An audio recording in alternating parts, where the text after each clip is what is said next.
Good morning guys. Since Valentine's Day ngayon, gumawa ko ng surprise para sa mama ko, sa jowa ko at kay Sheila. Yung nag-iisa kong pamangkin. Kaya, ayun, inubagan ako sa paggawa ng bulaklak. Hindi naman siya bongga, pero at least may full of effort. You know, lahat yung gawa ko, handmade by yours truly, Georgia.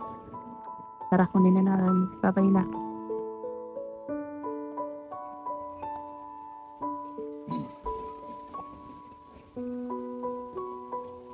Happy Valentine's! Happy Valentine's Day! Wait! Happy Valentine's! Love you.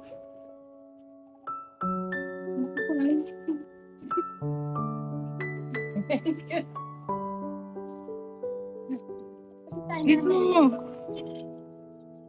Kiss mo! Sabi tayo na.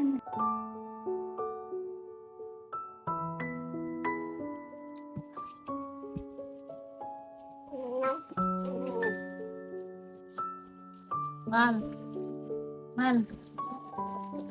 Ilan ka muna sa galit. Happy Valentine's.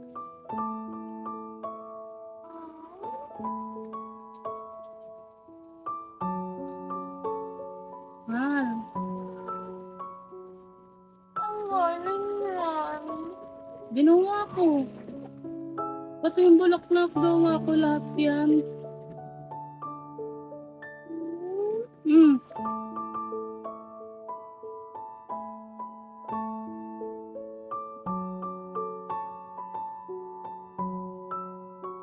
Happy Valentine's.